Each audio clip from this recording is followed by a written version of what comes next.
하나님의 말씀 민수기 4장 21절 말씀 보시겠습니다.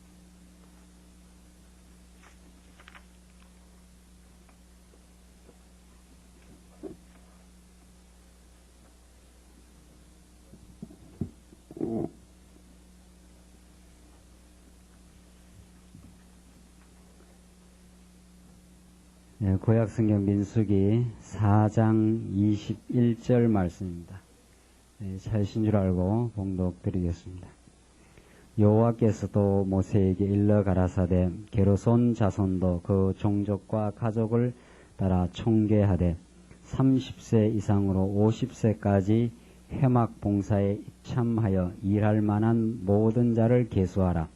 게르손 가족의 할 일과 맬 것은 이러하니 곧 그들은 성막의 앙장들과 회막과 그 덮개와 그 위의 해달의 가죽 덮개와 회막 문장을 매이며 뜰의 휘장과 및 성막과 단 사면에 있는 뜰의 문장과 그 줄들과 그것에 사용하는 모든 기구를 매이며 이 모든 것을 어떻게 맡아 처리할 것이라.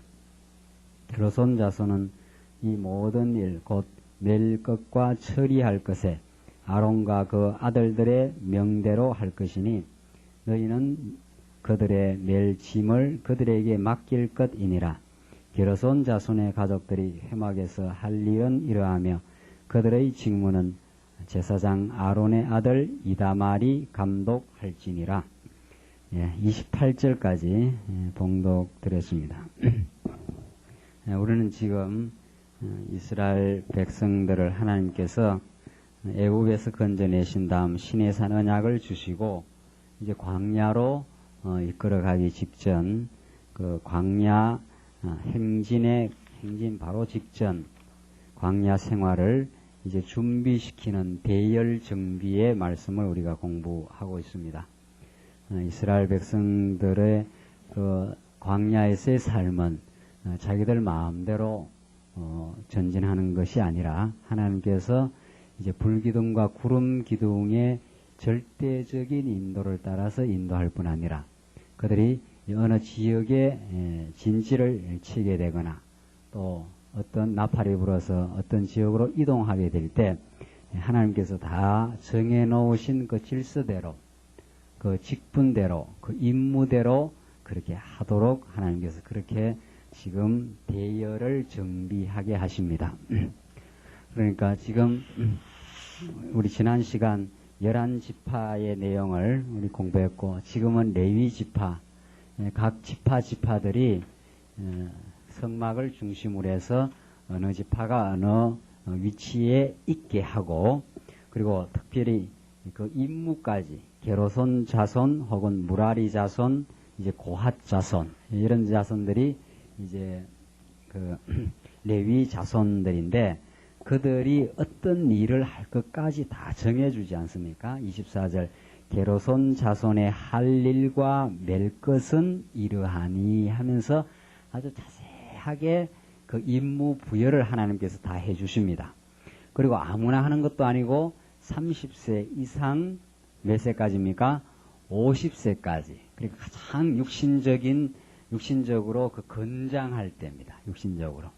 그러니까 하나님의 일은 우리가 뭐 하고 싶다고 하는 게 아니고 안 하고 싶다고 안 하는 것도 아니라 하나님이 다 정해놓으시고 그 하나님의 일을 할 수 있도록 그런 힘도 부여해 주시고 그러니까 힘을 부여해 주는 만큼 공급해 주시는 만큼 일을 하게 되고 그리고 내가 어떤 걸 하고 싶다 이런 게 아니라 하나님이 어떤 일을 하고 싶은 마음을 다 부여를 해 주지요.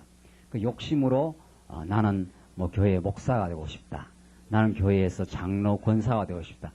그렇게 되는 게 아니라는 거죠. 만약에 그렇게 될 수도 있는데 그게 하나님의 전체적인 뜻이라면은 욕심으로 그렇게 되었을 때는 그 하는 일이 자기와 맞지 않지요.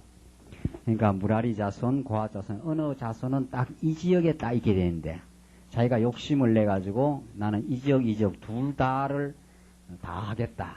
이렇게 욕심을 내게 됐을 때는 전체 대열 정비의 밸런스가 깨져 버립니다.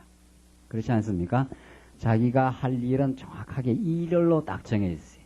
지금 여기 봉독된 대로 게로손 자손이 할 일은 그 성막의 앙장, 회막 이런 것들을 다 이렇게 매는 일들입니다.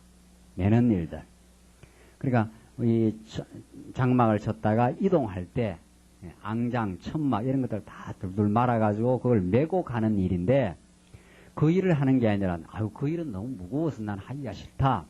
그러니까 나는 안에 있는 금촛대나 하나 들고 갈란다. 이렇게 해서 그 임무가 서로 섞여버리면 혼돈이 일어나면은 이제 금촛대 멜 사람은 자기도 할 일이 없어지지 않습니까?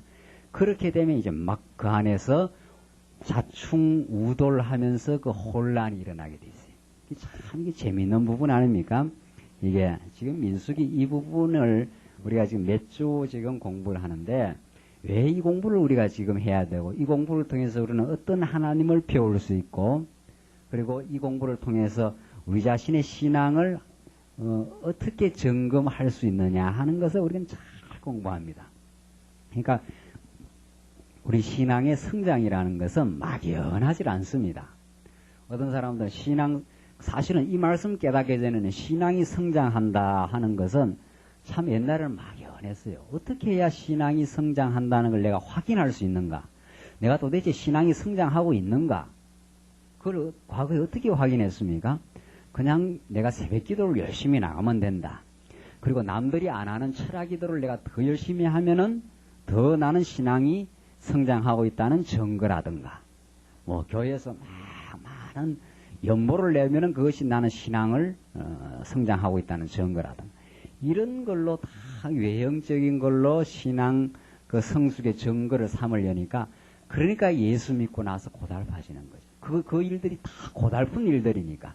그런데 오늘 이 민수기의 말씀에 비추어 보면은 하나님께서 이제 이스라엘 백성들을 점점 성장시켜 가면서 하나님 당신이 살아계심을 확정해주고 또 이스라엘 백성들이 성장해 가고 있다는 뚜렷한 증거를 어떻게 주느냐 하면은 광야 생활을 하기 직전에 이제 이들로 하여금 대열 정비를 갖추어 가게 하신다.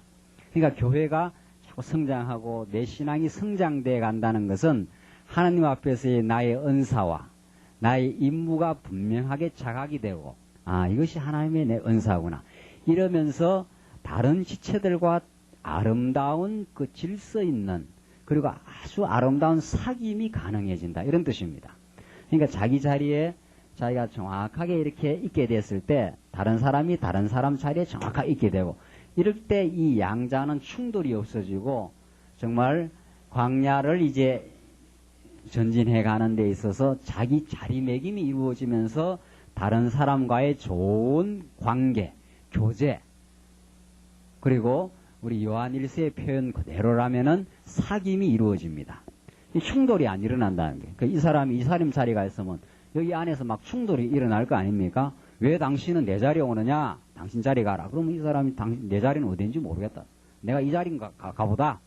이렇게 하면 사귐이 일어나는 게 아니라 자꾸 충돌이 일어나게 돼 있어요. 혼란스럽다는 거죠. 그러니까 교회가 지금 성장해 가고 있는 뚜렷한 징표는 제일 근본적으로 모든 모인 성도들이 진리의 말씀을 얼마나 집중하고 말씀을 사모하느냐 그것이고, 두 번째는 그 사모하고 하나님의 말씀을 깨달아가면은 얼마나 교회 안에 사귐이 진지하고 아름답고 질서가 있느냐. 그 안에서 누가 리더자가 형성하냐. 이거 나오지 않았어요? 이다말이 감독할지니라. 누가 감독자로 나타나느냐. 누가 이 교회의 한 구역을 아름답게 이끌어가느냐. 그 중간 리더들이 생겨나면서 잘 말씀으로 통치되고 대열 정비가 돼갑니다. 그런데 아직 신앙이 우리가 성장하지 아니하면은 안에서 그냥 혼란만 일어나요.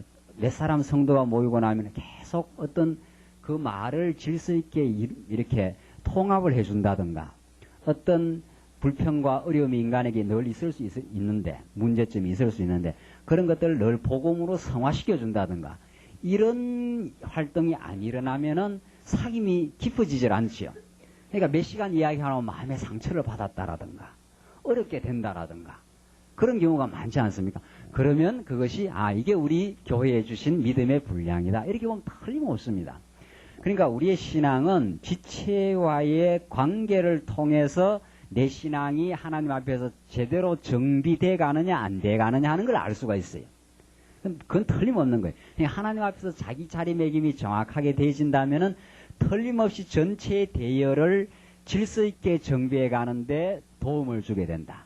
그리고 서로 간의 사귐이 점점 더 깊어진다. 이렇게 돼 있는 거죠. 이게 교회입니다. 이게 교회의 성장이고 교회의 아름다운 모습이죠. 그러면 미숙하면 아름답지 않는가? 미숙하면 미숙한 대로 하나님께서 그 아름다운 모습이죠. 우리 자녀들 많이 성장하고 나면은 20세, 30세 되면 전부 다 형제들 모이면 멋있게 참 대화 나누고 그러지 않습니까? 커피 한 잔을 나누면서도 인생을 이야기하고 삶을 이야기하고. 그러나 대여섯 살짜리 모이면 그냥 놀기 바쁘고 뛰어다니느라고 혼란만스럽지. 이렇게 잘 정비가 안 된다는 거예요. 자, 그래서 이 대열 정비는 우리 신앙생활을 너무도 정직하게 밝혀주는, 우리의 가정생활에서 정말 대열 정비가 어느 정도 이루어지고 있는가, 정말 하나님 중심으로 대열 정비가 이루어지고 있는가, 그걸 잘 점검할 수가 있어요. 그러니까 하나님 중심 아닌 대열 정비가 또 있지요. 다른 힘에 의해서 정비가 되는, 그것은 서로의 영혼을 자유롭게 해주는 게 아니라 억압을 하는 대열 정비예요. 그러니까 세상도 다 질서가 있으니까 돌아가는 거 아닙니까? 예, 전두환 대통령이 다 독재 철권 통치할 때는 다 질서가 있지 않습니까? 그때의 질서는 자유로움의 질서가 아니라 억압적 질서라 그래요. 억압적인 질서. 그건 자유가 없어요. 그러니까 가정이 정말 하나님의 말씀을 사모하는가, 말씀을 중심으로 해서 자꾸 부부간에 너 생각, 내 생각을 주장하기가 아니라 하나님의 말씀 중심으로 서로의 자리매김이 이루어지면서 이루어져 가는가. 그것을 말씀이 그렇게 하게 하십니다. 가정의 대열정비, 교회 안에서의 대열정비, 충돌이 자꾸 잦는 게 아니라 서로가 용납해주고 복음 안에서 서로 성화시켜 나가는 그런 대열정비를 하나님께서 정확하게 하십니다. 그러니까 그걸 우리는 교회 생활에서 느끼면서 참 하나님이 살아계셔서 우리를 지금 구체적으로 인도해 가신다 하는 것을 느낄 수 있어요. 그러니까 어떤 사람들은 어떻게 해야 하나님 살아계심을 느끼는 거? 이렇게 지금 모인 것이 하나님 살아계심의 뜻이. 이렇게 모이니까 말씀 가르치는 사람이 있고 교회를 봉사하는 사람이 나오지 않습니까? 이게 지금 하나님이 대열을 정비해가는, 하나님이 살아계시다는 뚜렷한 증거예요. 이것처럼 뚜렷한 증거가 있는 게 아니거든요. 그러니까 참 이 대열 정비를 통해서 참 그 복음의 메시지를 우리 듣는 그런 지혜가 필요한데, 29절 계속 보입시다. 29절, 너는 무라리 자손도 그 가족과 종족을 따라 계수하되 30세 이상으로 50세까지 회막 봉사에 입참하여 일할 만한 모든 자를 계수하라. 그러니까 하나님이 아무나 일 시키는 거 아니고 30세에서 몇 세까지? 50세까지. 이게 일할 나이 아닙니까? 30세에서, 구약에는 육신으로 일하는 거니까 우리 신약하고는 다릅니다. 신약에는 이게 신령한 나이죠. 신약으로 말하면 30세에서 50, 이게 가장 일할 수 있는 나이. 30세 이하는 힘이 없어서 못하고 50세 이상이 되면은 너무 연로해서 힘이 떨어져서 못하고, 30세에서 50세 되는 자를 하나님께서 택하게 해서 일할 만한 모든 자를 계수하라는 거예요. 그러니까 하나님이 우리에게 주의 일을 하게 하고 하나님의 일을 봉사하게 하고 이 진리의 말씀을 지켜가는 이 아름다운 일을 하게 할 때는 힘들게 하지 않습니다. 30세에서 50세 되는 사람은 그 일이 거뿐해요. 왜? 힘이 있으니까. 그렇잖아요? 한 30년 자라서 건장해지고 나면은 천막 같은 거 탁 울러매고 막 그냥 그대로 내려오잖아요, 산에서. 요번 우리 사경에 가가지고 제가 텐트를 쳤는데, 가니까 벌써 막 광야의 교회 팻말이 있는데 다 그냥 진지를 다 잡아놨어요. 그러니까 아직 우리 말씀 운동이 이 대일 정비가 제대로 안 된 거예요. 그 팻말이 붙었으면 그 팻말대로 딱 해야 되는데, 팻말이고 뭐가 없어. 먼저 잡으면 장땡이야. 먼저 잡으면. 그러니까 이거 어디 말씀 전하다 장땡이가 뭐야, 장땡이. 최고란 말이에요, 최고라. 그러니까 이게 이제 밑에서부터 저 꼭대기까지 이제 그 천막을 치도록 돼 있는데, 밑에는 벌써 다 잡아놓은 거예요. 그러니까 그때 치려고 이렇게 해보니까 뭐 칠 데가 있어야지. 그러니까 할 수 없이 그걸 이제 제 꼭대기까지 올라갔네. 꼭대기까지. 그럼 뭐 할 수 없는 거죠. 그만큼 이제 막 소란스러운 거죠. 그럼 먼저 와서 막 잡는 거죠. 그래갖고 이제 그걸 잡아놨습니다. 잡아놨는데, 그 너무 먼 거예요. 그 꼭대기까지 가기는. 뭐 없으면 뭐 할 수 없지만은, 그 나중에 가만히 밑에 내려와서 보니까, 그제서야 광야의 교회 팻말이 딱 붙어 있는데, 장안중앙교회 집사님이 그걸 딱 찾아오고 있잖아요. 그래서 그 나오라 할 수도 없고, 지나가면서 이 광야의 교회 팻말인 것 같은데요. 뭐 이렇게, 슬슬 이제 압력을 가한 거죠. 그러니까 좀, 그러다 또 김전사 그러니까, 또 이래, 김전사 신랑가 보다, 이 광야의 교회 팻말이다, 또 쳐놨으니까. 그래서, 그럼 뭐, 먼저 잡아놨어. 쳐야 되겠네요. 칠 수 있겠습니까? 제가 이제 물어가지고, 치라고. 그래갖고 이제, 쫙 꼭대기까지 갔다가, 또 그걸 다 한자 쌌네. 다시 또 이게 그 두 번 친 거죠, 두 번. 그래 하니까 그날 막 그냥 혼밥 그냥 땀이 다 절어가지고, 그래도 제가 그렇게 칠 수 있는 힘이 있으니까 끌고 내려왔지. 우리 애기 보고 시켰으면 하겠습니까? 못하지요. 그러니까 하나님께서 일을 시킬 때는 30세에서 50세, 30세에서 50세. 이 말은 신령한, 신약적으로 말하면 신령한 복음의 진리를 깨달은 그 힘이 있는 사람이, 힘이 있는 사람.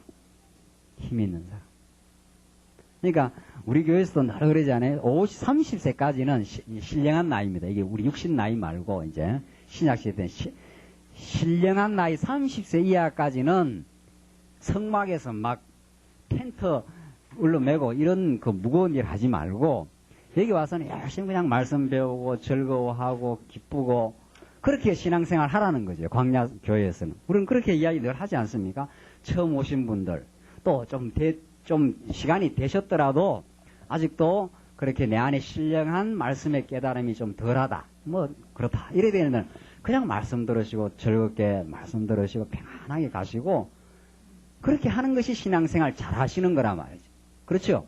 그러다가 말씀을 자꾸 들어요. 자꾸 들으면 하나님의 사랑이 더 감격스럽고 내가 이 땅에 사는 목적이 분명해지고 내가 이 땅에 사면서 그저 잘 먹고 잘 살고 평안하게 육신적으로 살려고 사는 건 아닌데 그건 참 미숙한 생활인데 그렇게 깨달아지는 30세에서 50세 그게 깨달아질 때가 있어요.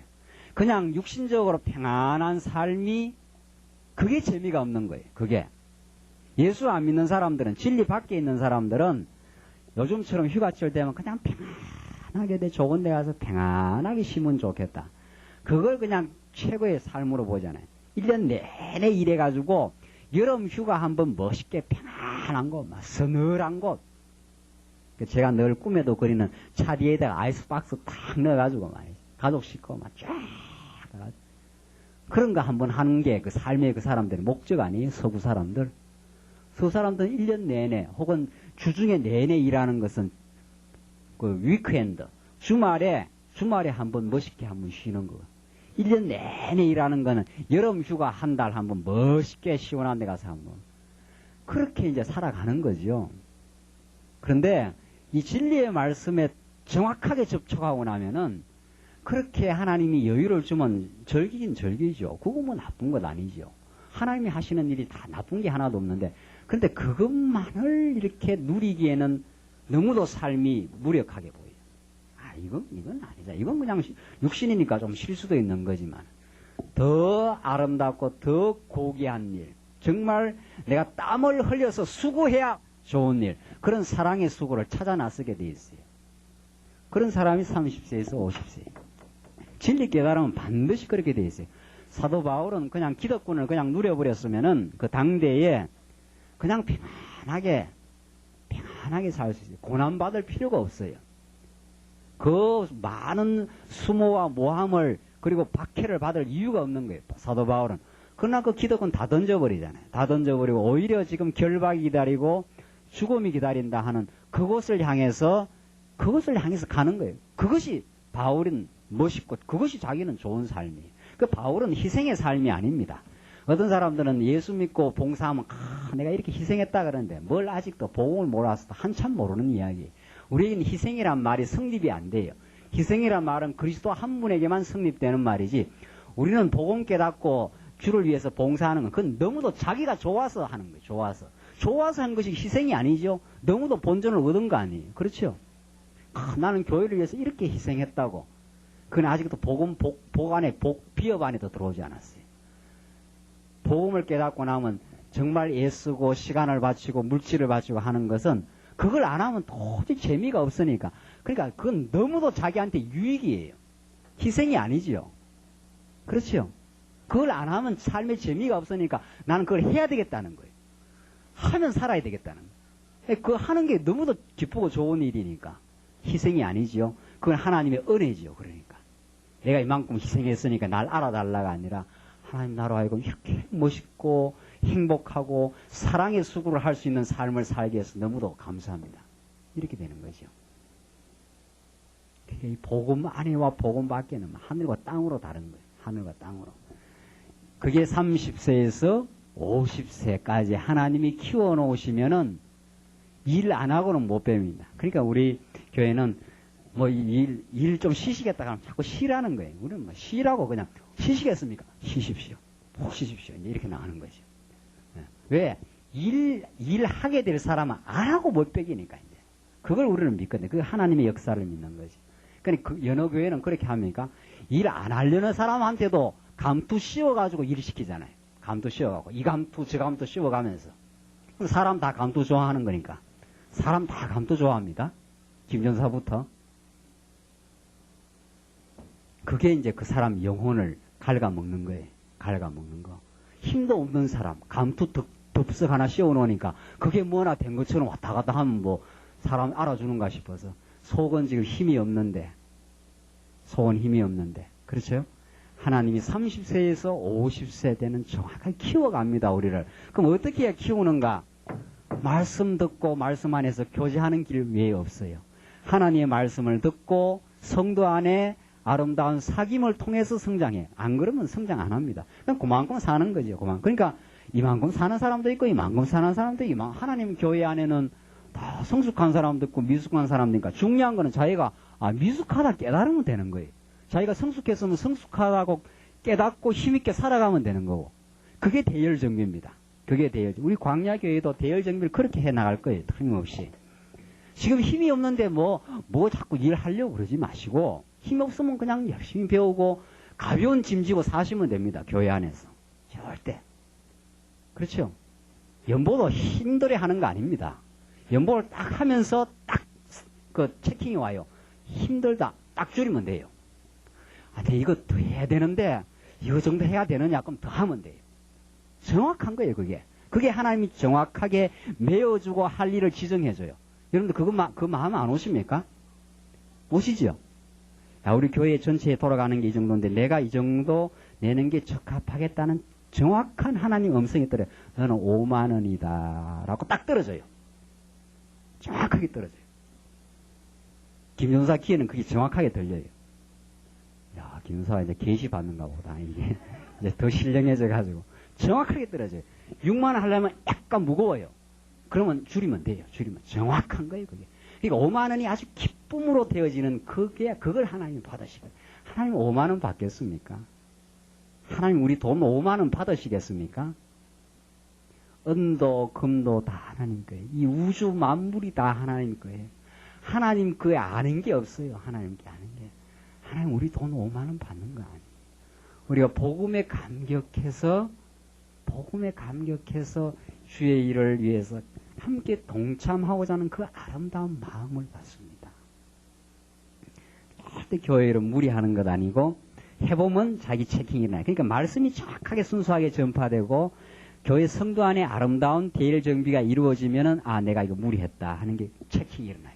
말씀에 의해서 체킹이 일어나고 주위에 정확하게 대일 정비를 해나가는 성도에 의해서 자기 매김이 됩니다. 그러니까 미숙해서 자기 자리 못 잡고 왔다 갔다 방황하는 사람이 있거든요. 그럼 그 사람이 어떻게 정비가 되는가 하면 정확하게 자리를 잡고 있는 사람이 교회 안에서 하나, 둘, 셋 무게 있는 사람들이 생겨나면은 이 방황하던 사람들이 이 사람을 보고 드디어 자리를 잡게 되어 있어요. 그게 구역장, 속회장 하는 일들 아닙니까? 그렇죠? 구역장, 속회장이 정확하게 하나님 중심으로 자리를 잡게 되면은 방황하고 자기 자리를 잡지 못하는 구역원들이, 속회원들이 저렇게 자리가 잡히는 거구나 하면서 자기가 정확하게 그게 하나님이 살아계심의 인도입니다. 하나님 살아계심의 인도. 대열정비 그게 중요하지요. 대열정비를 하게 하시는 하나님. 자, 이걸 우리가 얼마나 예리하게 느끼고 분명하게 느끼느냐 하는 것이 참 중요한데, 자, 그래서 31절 보십시다. 그들이 직무를 따라 회막에서 할 모든 일, 곧 그 맬 것은 이러하니 곧 장막의 널판들과 그 띠들과 그 기둥들과 그 받침들과 뜰 사면 기둥들과 그 받침들과 그 말뚝들과 그 줄들과 그 모든 기구들과 무릇 그것에 쓰는 것이라. 너희는 그들의 맡아 맬 모든 기구의 명목을 지정하라. 이는 제사장 아론의 아들 이다말의 수하에 있을 무라리 자손의 가족들이 그 모든 사무대로 회막에서 행할 것이니라. 하나님이 다 정해줬습니다. 지정해줬어요. 다 정해줬어요. 그 다음 34절로 모세와 아론과 회중의 족장들이 고핫 자손들을 그 가족과 종족대로 계수하니 30세 이상으로 50세까지 회막 봉사에 입참하여 일할 만한 모든 자, 곧 그 가족대로 계수함을 입은 자가 2750이니 이는 모세와 아론이 여호와께서 모세로 명하신 대로 회막에서 종사하는 고핫인의 모든 가족 중 계수한 자라. 게르손 자손의 그 가족과 종족을 따라 계수함을 입은 자는 30세 이상으로 50세까지 회막 봉사에 입참하여 일할 만한 모든 자라. 그 가족과 종족을 따라 계수함을 입은 자가 2630명이니 이는 모세와 아론이 여호와의 명대로 회막에서 종사하는 게르손 자손의 모든 가족 중 계수한 자니라. 무라리 자손의 가족 중 그 가족과 종족을 따라 계수함을 입은 자는 30세 이상으로 50세까지 회막 봉사에 입참하여 일할 만한 모든 자라. 그 가족을 따라 계수함을 입은 자가 3200명이니 이는 모세와 아론이 여호와께서 모세로 명하신 대로 무라리 자손들의 가족 중 계수한 자라. 이게 3200명, 숫자가 굉장히 많지 않습니까? 한 가족 숫자가, 가족과 종족. 그러니까 이런 데 있어서 정비가 안 일어나면은 자기 자리매김이 정확하게 안 되면 굉장히 혼란하겠지요. 그렇죠? 예. 우리 교회도 마찬가지라. 교회도 초기 현상에는 늘 혼란하는 것이 당연합니다. 혼란하는 것이. 그러니까 우리가 이 말씀 듣고 자꾸 낙심하는 게, 야, 이 말씀 들어보면 그 논리가 분명하고 아주 그 진리성이 아주 명쾌한데, 교회는 이렇게 보면 어떨 때는 무슨 회의를 할 때라든가 어떤 일을 할 때라든가 뭐 여느 교회나 비슷하고, 또 어떨 때는 또 조금 더 이렇게 뭐 혼란스러울 때가 그렇게 있다는 거죠. 그러니까 거기서 이제 좀 도덕적인 사람들은, 그 아주 복음의 깊이를 모르는 사람들, 이 말씀 들어도 필요 없다. 행위가 없으면 뭐 하느냐. 뭐 이런 식으로 이제 나올 수가 있어요.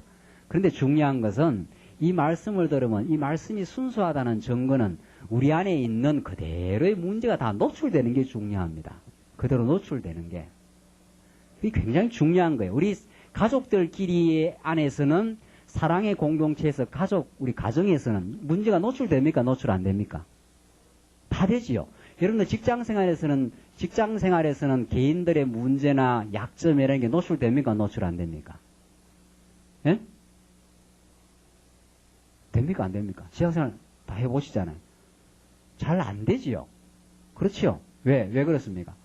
직장이라는 건 한 다리 건너인 사무적인 일이기 때문에 인간의 약점과 문제를 노출 안 시킵니다. 왜? 노출시키면 어떻게 되느냐? 노출시키면 그건 제거되니까. 노출시키면은. 저 사람 뭐 제대로 일 못하는 사람이다. 이런 약점이 있다. 문제가 많다. 일 처리가 시원찮다. 그러면 다음 달 정리해 봅니다. 이렇게 나가니. 그 사회생활이라는 게 그래서 힘들다는 거 아닙니까? 사회생활은 어떻게 하든지 포장을 해야 되고 내가 강하게 드러나야 되고 약점 없는 걸로 드러나야 돼요. 그게 사랑이 없는 공동체가 그래요. 사랑이 없는 공동체가. 참된 사랑이 있는 공동체는 그대로 벌거벗어 나타나요. 있는 대로 나타나는 거예요. 가정이라는 게 그래서 좋은 거예요. 가정이라는 건 있는 대로 사는 거거든요. 다 헐렁벗고 사시죠. 그렇죠? 헐렁벗고 안 삽니까? 헐렁벗고 있는 대로, 약점 있는 대로, 문제 있는 대로, 부딪히는 대로. 뭐 가정 안에서 막 이렇게 쏘고 그런 거 없잖아요. 뭐 나 이런 거 싫다, 이런 게 좋은 방법이다. 뭐 이렇게 해서 다 부딪히고, 다 부딪혀가면서, 깎여가면서 이제 하나 돼가는. 그게 가정이에요. 그게 사랑의 공동체예요. 그러니까 아주 깊은 사랑이 없는 데는 자꾸 다른 사람, 자기 애를 이렇게 포장을 하지요. 뒷돈을 찬다든가 말이죠. 그렇죠?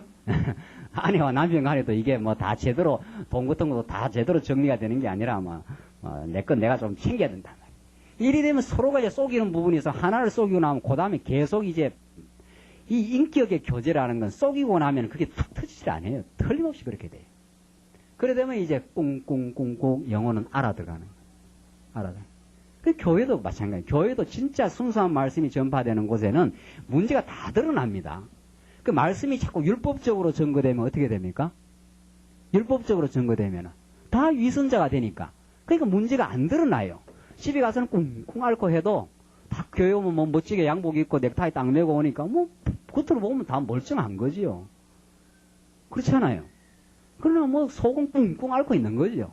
그러니까 교회가 가정이나 교회가 사랑이 진짜 하나님의 순수한 말씀이 전파되는 곳에는 우리들의 약점과 문제점, 어려운 점 이런 것들이 그냥 툭툭툭 터져 나오는 거예요. 그대로.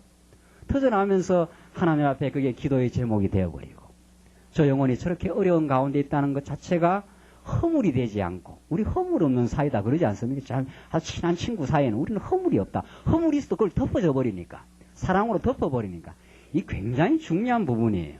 이게 그러니까 우리가 이 말씀을 자꾸 들어나가면 초기 현상에는 드러나는 문제가 많이 드러납니다. 자꾸 드러나요.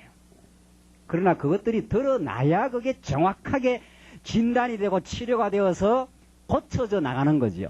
그렇죠. 좋은 의사는 문제를 정확하게 드러내가지고 그걸 고쳐나간다는 거 아닙니까? 예수님이 우리의 의사니까.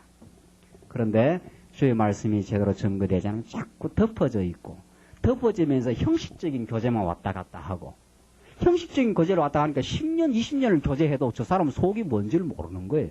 저 사람 속이 뭘 생각을 하고 있는 건지. 그렇죠. 그게 그만큼 말씀이 약해서 그래요. 그 사람도 그렇게 하려고 그러는 게 아니고 하나님의 말씀이 자꾸 예리하게 들어오고 하면은 그냥 솔직해져 버리고 그냥 성도와의 교제가 자꾸 담이 없어지고 위선을 할 이유가 없고 있는 그대로 살고 그러니까 부부관계가 그래서 아름다워지는 거예요. 그래서 세상 부부관계하고는 하늘과 땅으로 달라요. 우리는 세상 부부관계는요 다 재야 돼요. 재야 세상적으로 할 때는 다 힘도 가져야 되고 자 이게 정말 이 우리가 지금 대열 정비를 해나가는 과정에서 하나님께서 우리를 어떻게 해나가시는가 이걸 우리가 깊이 있게 묵상하고 생각하고 정말 하나님께서 우리들 하여금 어떤 자들을 부르시고 우리를 하여금 어떻게 대열 정비를 해나가시는가 대열 정비를 해나가는 과정이 있다는 것 우리는 하루아침에 멋있는 대열 정비가 되지 않는다는 것 다 미숙하기 때문에 혼란을 겪는다는 것 그래도 우리는 낙심할 거 없고 하나님께서 우리를 점점 성장시켜 가고 있다는 것 그래서 정말 우리 허물이 없는 그래서 정말 있는 대로 약점을 덮어주면서 서로 자기 매림을 해나가는 이러한 아름다운 대열 정비를 하나님께서 해가게 하십니다. 이 대열 정비를. 그게 복음이에요. 이게 지금 마지막 46절로 이제 49절 계수 완료 후 총 계수 8,580명임을 밝힙니다. 모세와 아론과 이스라엘 족장들이 레위인을 그 가족과 종족대로 다 계수하니 30세 이상으로 50세까지 회막봉사와 매는 일에 입참하여 일할 만한 모든 자, 곧 그 계수함을 입은 자가 8,580명이라. 그들이 그 할 일과 맬 일을 따라 모세에게 계수함을 입었으되 여호와께서 모세에게 명하신 대로 그들이 계수함을 입었더라. 자, 그러니까 여호와께서 모세에게 명하신 대로 그들이 계수함을 그러니까 하나님께서 다 명해가지고 숫자를 다 헤아리라. 그래서 그 숫자는 어디 다 진지를 구축해서 하나님께서 다 할 일 다 정해줘가지고 성전을 다 봉사하게 그렇게 하셨다. 우리 광야의 교회에 속한 어떠한 성도들도 하나님이 정해주지 아니한 일이 없습니다. 우리 모두는 하나님이 부름을 받은 자, 뭐 큰 텐트는 못 굶어져도 금초대라도 하나 들고 갈 일이 있지 않겠어요?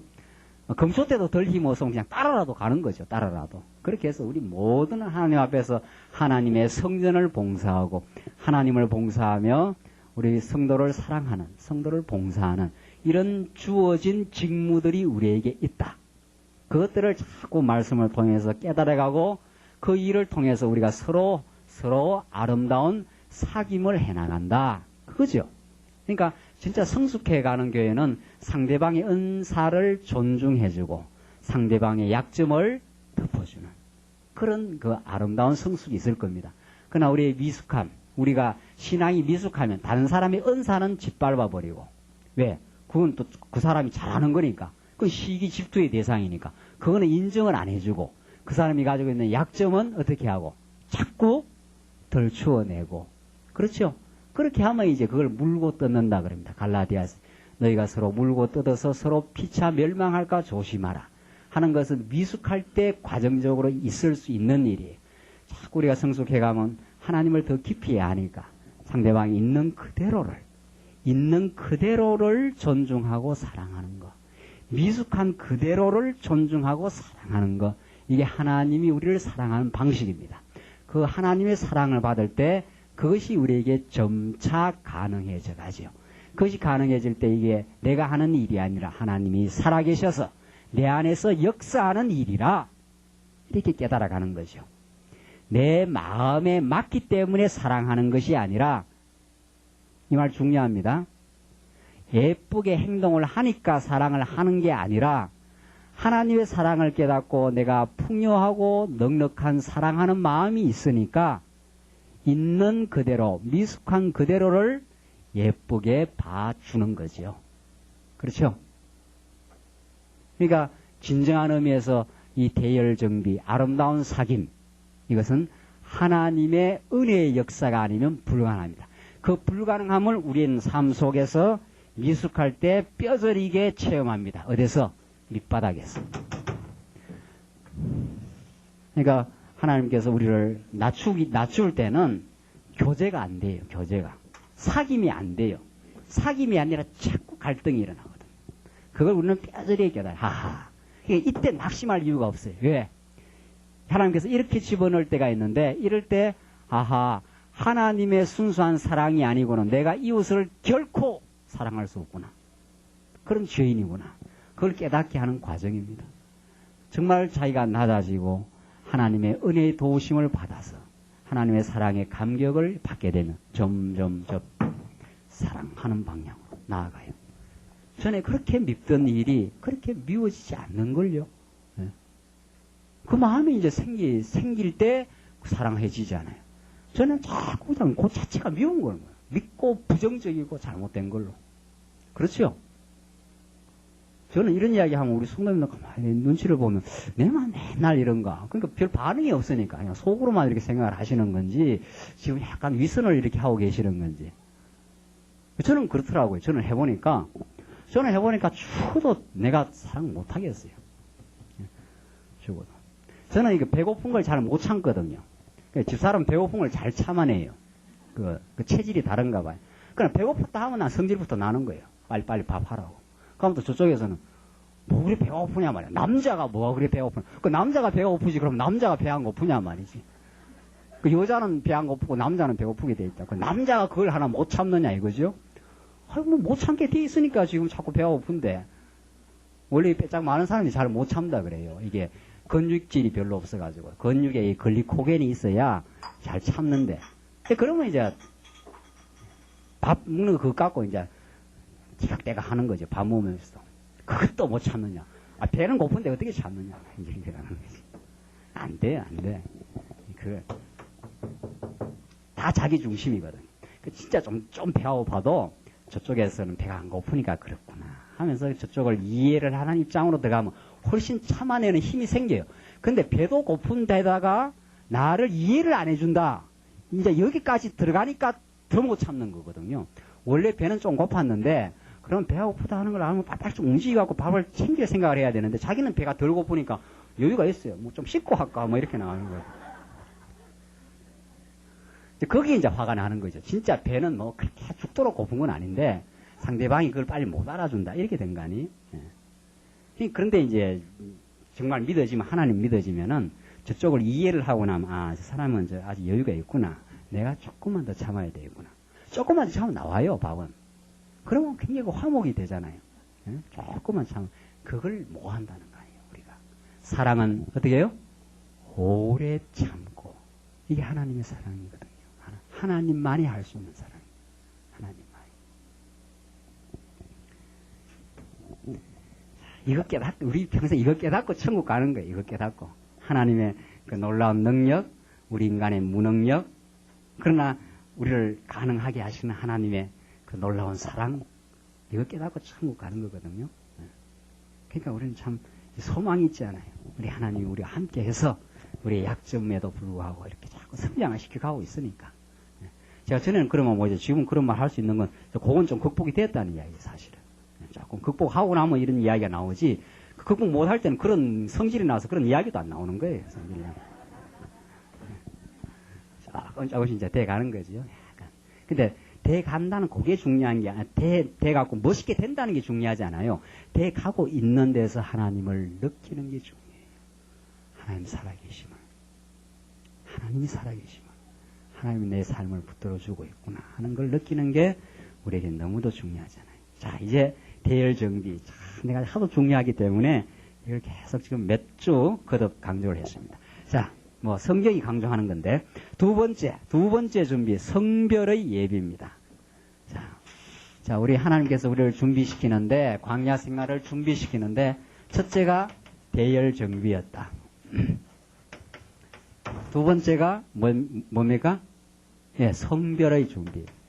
자, 이게, 그러니까 여러분들, 우리 성경을 이제 공부하실 때, 성경 개론을 같이 공부하는 것의 그 중요성, 제가 늘 강조를 해드리지요. 아직 성경 개론 옆에 없습니까? 자, 이게 정말, 성경 개론 꼭 이거 옆에 놓고 너무 공부해야 됩니다. 그러니까 우리가 지금 근본에서 좀 정리를 할 필요가 있어요. 여기가 의식 들이러 오는 게 아니거든요. 여러분들 국민학교 우리 애들 학교 보낼 때 국어책 산수장 가면 호통을 치지 않아요. 그 책을 안 가지고 학교 가느냐고 이놈아. 근데 우리는 여기 올 때 성경책 물론 이게 제일 기본인데 이걸 빨리빨리 윤곽을 잡아서 성경 전체를 이야기하는 게 개론이기 때문에 여러분들 광야교회 오실 때는 이 개론이 이게 교재입니다. 교재. 이 교재 없으면요. 그냥 김전도사 말만 들어갖고는 약해요. 김전도사 말을 듣고 그 설교를 들으면서 개론을 들으면서 본인이 이 말씀을 자꾸 윤곽을 잡아가야 돼요. 본인 안에서 이렇게 공부를 적극적으로 하는 이 공부 없이는 깊이 있는 공부는 안 됩니다. 그냥 듣고 끝나는 거죠. 아, 김전도사 오늘 뭐 좋은 이야기 했다. 이렇게 끝나는 거죠. 그게 아니지 않아요. 우리 말씀은. 저는 그냥 조금 더 쉽게 풀어 가르칠 뿐이고 성도님들은 그걸 보고 개론을 봐서 벌써 오늘 강의 딱 집에서 못 보시더라도 적어도 여기 10분 전에 오셔갖고는 딱 이걸 잡아야 돼요. 아, 오늘 우리가 설교 벌써 몇 장 몇 절 한다는 게 딱 정해져 있지 않았어요. 딱 표시해놨다가 요번 주에 공부하는 밤까지 다 가르쳐드리죠. 공부하면 딱 어디까지 끝났으니까 다음 주 어디 나간다 딱 알잖아요. 그러면 일찍이 딱 오셔가지고 그걸 보고 개론을 보면서 오늘 대열 정비 대략 끝나겠구나. 대충 우리 한 2장씩 나가니까. 그리고 성별의 정비 나가겠구나. 딱 그렇게 미리 예습을 하셔야지요. 그렇죠? 그리고 성별의 준비를 왜 하나님께서 대열 정비하고 나서 성별을 준비시키는가? 아, 그 의문을 가지고 여기 앉아 있어야 그래야 공부가 이제 제대로 되는 거예요. 그렇죠? 다음부터 그렇게 하십시다. 네. 아, 진짜 이거는 이게 기본인데 기본을 진짜 이게 말 안 할 수가 없어요. 그런 이야기를 자꾸 하느냐 그러지만은 잘 안 하시니까. 옛날 교회 습관 그게 배어 있어요. 아직도. 우리는 그게 아니에요. 노트도 정리할 건 정리하고 보고 개론 체크하면서 그러면서 집에 가서 구역 식구들 뭘 가르칠까까지도 정리하면서 저는 성도대학 가거나 여름 사행 가면요. 강의 들으면서 수요일날 무슨 강의 해야 될 것까지 다 해요. 벌써 그 자리에 앉아가지고 다 돌아가는 거예요. 벌써 다 연결이 되니까. 그러니까 공부하면서 자기 정리하면서 들으면서 자기 정리하면서 이래야 공부가 재미가 있습니다. 재미가. 대열 정비 다음에 왜 성별의 준비가 있는가? 이걸 의문을 한번 가지고 오셨을 때 정확하게 풀리지 않겠어요? 아, 이 하나님께서 이게 지금 민수기가 이렇게 쭉 나가는데 왜 하나님이 먼저 대열 정비를 시키고 성별을 준비시키고 그 다음 시련으로 이제 집어넣느냐 이 말이죠. 이제 하나님께서 3차에 걸친 그 시련에 그 속으로 집어넣느냐. 그 이유가 있을 거 아니에요. 하나님 우리는 성경이 쫙 이렇게 적혀 이렇게 하나님이 기록하신 그 이유가 있는 거니까. 그렇죠? 자, 성별을 왜 하나님이 그 예비하시느냐. 왜 준비하게 하시느냐 이거죠. 그러고 나서 그 이후에는 뭐가 나오는가 하면은 시련과 세대 교체거든요. 이게 시련과 세대 교체. 그러니까 이게 첫 번째는 대열 정비로 광야 생활을 준비시키고, 두 번째는 성별의 정비를 통해서 광야 생활 두 번째 준비를 시킨다. 지금 그 말 아니에요. 그러니까 이 여러분들 타이틀을 모르고 성경에 쑥 그냥 부분적 내용으로 들어가 보면 아무 재미없어요. 이하의 말씀은, 이하의 성별 정비 이하의 말씀은 여기하고 연결이 되어 있거든요. 여기하고. 그렇죠? 하나님이 광야 생활을 준비시켜 가기 위해서 성별을 하거든요. 근데 이런 줄기를 못 잡으면은, 우린 지금 성경의 말씀이 큰 근본에서 줄기를 타고 지금 계속 나간다고 보니까, 이 줄기 하나 붙들어 갖고 무슨 재미가 있겠어요, 성경은. 이 줄기 잡으면은 그 다음 큰 줄기, 그 다음 큰 줄기, 그 다음 큰 줄기, 가장 근본 큰 줄기, 이쪽으로 와야 성경 제대로 해석한 거예요. 하나님이 누구시다? 여호와시다. 하나님이 이스라엘 백성과 함께 살아계시고 그를 사랑하신다. 이 근본 줄기로 와야 돼요. 하나님이 성별을 준비시키는 것은, 성별을 참 예비시키는 것은 광야 생활을 준비시키고, 광야 생활을 준비시키는 것은 이스라엘 언약 백성들을, 자손들을 계속 지금 번창시켜가는 과정에서 지금 이 말씀이 이루어지고 있잖아요. 그렇죠? 그러니까 자손, 언약, 성취, 섭리를 이루는 과정에서 그 줄기를 타고 지금 내려온 거예요. 그러니까 만약에 성별의 예비가 없으면, 준비가 아니고, 이스라엘 백성들을 성별을 놓지 않고 그냥 시련과 시련 속으로 집어넣어 버리면은 이스라엘 백성은 완전히 방황합니다. 그 자기가 정말 하나님 앞에 설 수 있는 존재인지 그것까지도 의심하게 돼요. 왜냐하면 이제 이게 이제 계속 설명 되는 부분인데, 성별이라는 게 뭡니까? 성별이라는 게 거룩하게 구별한다는 거죠. 그렇죠? 그러니까 대열을 정비시켜 놓고 나서는, 대열을 정비한 이스라엘 백성을 전부 불러서 하나님이 레위서에 나오는 규례, 제사대로 이스라엘 백성들을 전부 다 거룩하게 구별해버려요. 그러니까 하나님, 너는 내 거룩한 백성이다라고 하나님이 만들어버린다는 거예요. 그렇게 자기 백성을 만들어 놓고 어디로 집어넣습니까? 시련으로. 그렇죠? 그 자기 백성을 만들어 놓지 않고, 그리고 이스라엘 백성 편에서는 하나님이 나를 지금 거룩한 백성을 만들어주신 거룩하신 분이라는 걸 깨닫지 않고 그냥 시련으로 들어가 버리면은, 시련 받다가 하나님 다 잊어버리고 시련의 그 의미를 깊이 못 깨닫는 거죠. 우리도 자녀 놓으면은 자녀를 내 자녀라고 확실하게 만들어주지 않습니까? 키워주고 사랑해주고 흠집 많고 문제 많아도 자기 자녀라고 확실하게 만들어 놓고 어디로 집어넣어요? 군대로, 시련으로, 사회생활로 집어넣지 않습니까? 그렇죠? 그래야 그렇게 사랑의 확증을 받은 자라야 시련 속에서 이겨나갈 수 있는 거니까. 부모로부터 확실한 내가 부모의 자녀다라는 그런 사랑의 확증을 못 받고 나면 군대에 가서 그냥 탈영해버리든지. 그렇죠? 군대 가서 그냥 총 빵가 죽는 사람 있었어요. 우리 부대에서도. 그거 왜 그렇습니까? 내가 이 고생할 이유가 뭐 있냐? 뭐 나가봐도 뭐 부모님 날 사랑하는 것도 아니고 다 뭐 떠나가 버렸고. 그러니까 고생을 견딜 힘이 없는 거예요. 그냥 애라 죽어버리잖아요. 그렇게 되는 거죠. 그러니까 이 성별을 여기다가 딱 집어넣어놨다는 거. 하나님께서 그 대열 정비도 너무 중요하잖아요. 대열 정비 안 되고 시련으로 집어넣으면 그냥 막 오합지졸 되는 거죠. 오합지졸. 광야에서 그냥 모래알을 흩어지지 다 흩어져 버리는 거예요. 그러니까 그 첫 번째 대열 정비를 해야 되고, 흩어지지 않도록 성막을 중심으로 딱딱 자리매김해서 이 40년이라는 엄청난 세월의 시련의 세월을 거쳐가야 되니까. 두 번째, 성별이란 하나님이 이스라엘 백성을 행위를 보기 이전에 이미 거룩한 백성으로 사랑을 해버린 거죠. 만들어버린 거죠. 그렇죠? 그렇게 해놓고 이제 시련으로 집어넣는 거예요. 너무도 하나님이 치밀하신 섭리가 이렇게 있어요. 치밀해요. 자, 그러니까 이 성별의 예비에서 우리가 하나 중요하게 생각할 수 있는 것은, 우리가 하나님 앞에서 무슨 행위를 해야 거룩한 백성이 되는 게 아니라, 이스라엘 백성은 뭐 행위하기도 전에, 그리고 앞으로 이제 범죄하기 전에 하나님은 이스라엘 백성을 어떻게 해버렸다?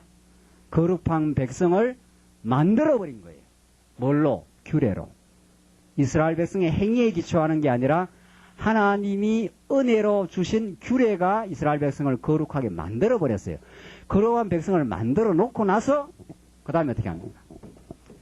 그러니까 성경을 제대로 모르면 거룩한 생활을 해야, 우리가 하나님 앞에 거룩한 생활을 해야 거룩한 뭐가 된다? 거룩한 뭐가 된다? 성도가 된다. 그러니까 자꾸 오늘 교회 오면 거룩한 생활을 해야 됩니다. 주일을 거룩하게 지켜야 됩니다. 뭐 11조를 거룩하게 지켜야, 자꾸 생활 강조가 나오죠. 그렇죠? 이렇게 해야 하나님 앞에 거룩한 백성이 되는 줄 아니까. 이게 비진리예요. 이게 다 인본주의란 말이에요. 인본주의, 도덕적인 인본주의. 그러나 성경에서는 거룩한 백성이 되는 게 그냥 이스라엘 백성들 애굽에서 건져내가지고 지금 레위기서, 출애굽기 레위기서 시내산 언약을 주고 그걸 민수기에서 그냥 시행해버려요. 성별해버려요. 거룩한 백성을 생활을 해야 거룩한 성도가 되는 게 아니라 그냥 하나님의 은혜로 거룩한 성도로 어떻게 만들어버려요. 그냥 거룩하다. 더러운데 전부 제사를 드리게 해서 거룩하게 만들어버립니다. 거룩하게 만들어 놓고 그 다음에 점점 거룩하게 어떻게 해요? 생활하도록 만들어 갑니다. 거룩한 생활.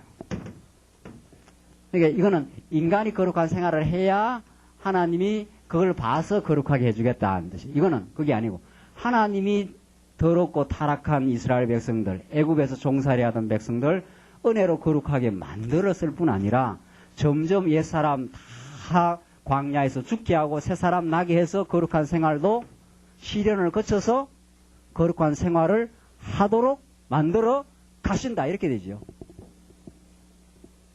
그러니까 하늘과 땅으로 다른 거예요. 하늘과 땅으로. 이게 복음이에요. 이걸 복음이라 그래요. 복음이라는 것은 내 노력과 내 힘으로 내가 율법 지켜서 된 게 아니라 하나님이 그냥 당신이 만들어 놓은 규례로 지금 시련의 광야로 들어가기 전에 거룩하다 만들었어요. 거룩한 백성이야. 내 아들이라 벌써 만들어버린 거예요. 그리고 나서 그 아들을 시련을 통해서 점점 거룩한 생활을 만들어 가요. 지금 여러분과 저의 생활에 다 그게 이루어지지 않습니까? 여러분과 저가 의로워서 거룩한 성도가 된 게 아니에요. 우리 성도라 그러잖아요. 성도가 뭡니까? 성도가. 거룩한 무리가 된 거예요. 그런데 아직은 구습이 많으니까 그걸 자꾸 시련을 줘가지고 옛사람을 점점 없애고 우리 안에 속사람을 키워가고 있지 않습니까? 그게 누가 다 하시는 겁니까? 누가? 예? 하나님이 우리를 통해서 다 하게 하시는 거예요. 예. 하나님 다 하시니까 나는 할 게 하나도 없다. 이러지 마시고, 이번에도 우리 여름 산에 가서 그거 다시 정리했지 않습니까? 하나님이 우리를 통해서 다 그렇게 하게 하시니까. 그러니까 우리는 교회 생활이 기쁘고 즐거운 거죠. 우리 부모가 자녀 다 자기 아들 만들어 놓고, 먹여서, 입혀서, 다 군대 보내서 다 멋있게 만들어 가요. 멋있게. 이게 우리 5장 성별의 예비입니다. 이 말씀이 여기에 정확하게 있어야 되겠지요. 그렇죠? 네? 그러니까 이게 왜 여기 있을까라고 이렇게 의문을 가지고 온 성도님이 있으면 와 그렇구나 말이지. 정말 이는 하나님의 말씀이구나. 이 하나님의 말씀이 너무도 이렇게 막 앞뒤가 딱 들어맞구나. 이래야 확신이 오잖아요. 진리의 확신. 이 무덥고 참 이 홍수 많고 지금 이 어려운 세상에 진리의 확신 없이는 힘있게 못 삽니다. 절대로. 모든 게 다 두려움과 위험 요소들 뿐인데. 인간 아무것도 아니잖아요. 지금 며칠 비 오니까 뭐 그냥 난리 아니 난리. 이 정도로 한 닷새만 더 오면 그냥 여기 군포 살아남겠습니까? 네? 이 하나님이 능력을 참 여러 가지로 보여주는데 인간이 대단한 줄을 뭐 기고만장해도 비 며칠 오니까 그냥 벌벌 다 떨잖아요. 양자강 막 지금 넘쳐버리니까. 노아 홍수 때는 어떻겠습니까? 그러니까 비가 와갖고 제가 어제 저녁에 서울 나갔다가 중난천이 지금 넘치나 안 넘치나 중난천 넘치고 안양천 넘쳐서 군포천이 있는지 몰라도 군포천까지 넘치면 이게 잘못 간다 이거. 근데 가만 생각해보면 성경에는 물로 망하게 안 한다 그랬거든요. 절대로. 물로. 그거 아시죠? 그거 처음 들었습니까 또? 그 노아 시대 때 한번 물로 한번 싹 쓸고 다시는 물로 멸망하지 하게 않겠다. 그랬거든요. 그러니까 뭐 우리는 뭐 깨끗한 거죠. 물로 안 망한다. 혹시라도 뭐 몇 사람 죽을란가 몰라도 그거는 뭐 그냥 폼으로 좀 죽는 거고 이렇게 확 망하는 거 노아 시대처럼 그런 홍수는 없어요. 절대. 그러니까 딱 벌써 멈추잖아요. 예. 이 하나님 능력을 이렇게 보여줘요. 예. 이거 하나님 능력이거든요. 자, 그러니까 정말 우리 진리의 확신, 우리 이번 여름 상해에도 가서 참 이런 말씀도 듣고 저런 말씀도 듣고 참 불편하고 힘든데도 우리 남자 집사님들 처음에 황당했지 않습니까? 그래서 자는 자리도 하나 제대로 없는 듯 이런 건데도 우리가 그래도 그 어려움을 참 우리가 진리와 함께 있다는 그런 생각 때문에 또 며칠 지나면 그냥 털어버리고 또 진리 안에서 좋아하고 진리 안에서 뜻을 같이 하는데 이게 참 멋있고 아름다운 삶 아닙니까? 다 세상 사람들은 그저 편안하고 좋은 것 찾는데 우리는 어려움과 같이 어려움을 같이 우리 해도 우리 안에 역사하는 그 진리의 기쁨 오늘 우리가 깨닫는 이 성결의 예비 하나님이 이렇게 분명하고 치밀하게 앞으로 시련 받아가며 고난을 겪어가야 될 이스라엘 백성들에게 사랑을 확정시켜주는 너는 내 거룩한 백성이다라고 만들어줘 버리는 이 사랑의 확신을 가지고는 어디로 뛰어들 수 있어요. 어디로? 시련의 광장으로 막 들어가는 거예요.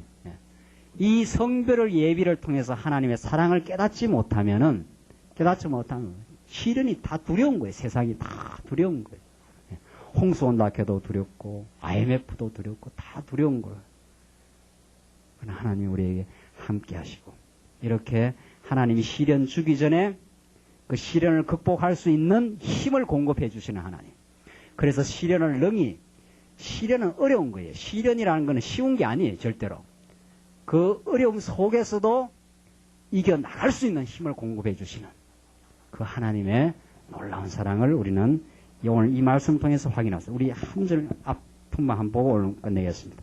어떤 성별인가 한번 보십시다. 그러면 성별인데 첫 번째 5장 6장은 성별 규례를 명하십니다. 5장 6장 가운데 첫 번째 5장은 불결한 자를 성별하는 규례입니다. 딱 나오지 않습니까? 불결한 자를 성별한다. 왜? 어디서 다 더러웠으니까. 어디서? 애굽에서 다 더러운 백성들이니까. 그 더러운 백성은 하나님 백성 안 돼요. 그러니까 더러운 백성을 하나님이 어떻게 만들어서 거룩한 백성을 만들어서 하나님 백성 삼아버리지 않습니까? 그러니까 첫째 불결한 자들을 하나님께서 다 깨끗하게 만들어지 거룩하게 1절로 4절 문둥병 유출병 부정케 된 자는 내어보내라고 명하십니다.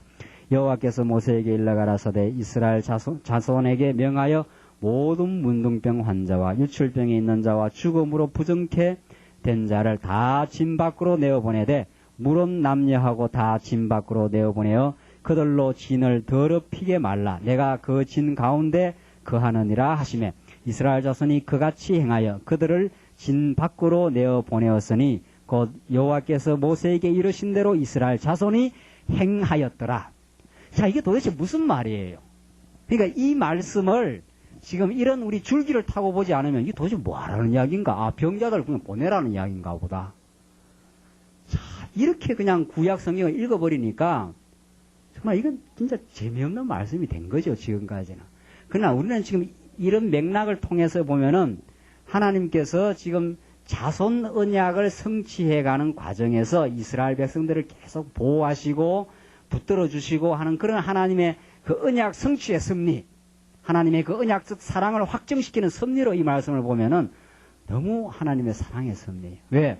이스라엘 백성들 계속 자손이 지금 번창돼 가야 되고 시련의 그 영광로를 거쳐가야 되는데 문둥병 환자, 유출병 있는 자, 죽음으로 부정한 자 이런 자들이 계속 진안에 있으면 안 되지요. 이건 계속 전염성이 있는 병이니까. 그러니까 그런 이 전염성이 있는 병자들이 계속 이스라엘 진안에 있게 되면은 이스라엘 자손들에게 다 그 병이 퍼져가지고 자손 생육 번창이 안 되잖아요.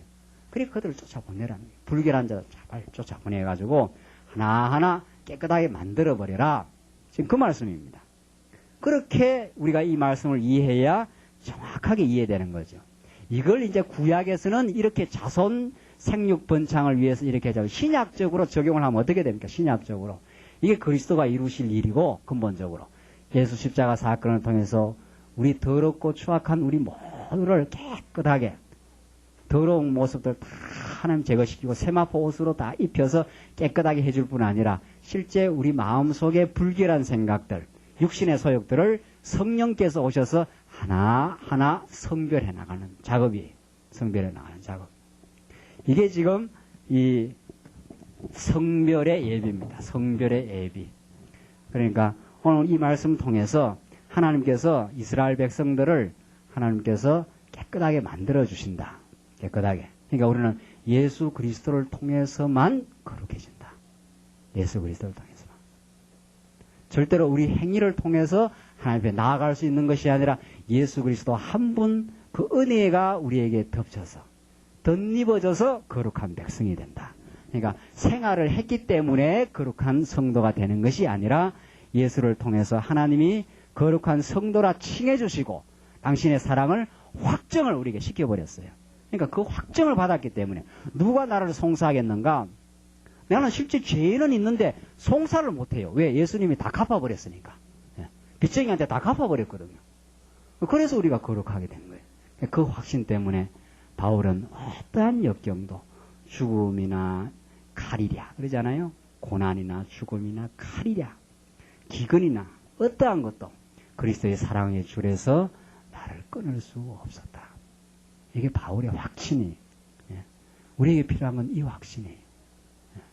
우리에게 필요한 건 이 땅에서의 돈도 아니고 이 땅에서의 명예도 아니고 이 땅에서의 육신의 건강도 아니고 그건 하나님께서 그때그때마다 주시기도 하고 뺏어 가시기도 하는 거예요. 그거는 우리에게 참으로 필요하고 참으로 사모되는 것은 하나님 우리를 얼마나 뜨겁게 사랑하시고 지금도 살아 계시고 있다는 그 진리의 확실히 우리에게 필요해요.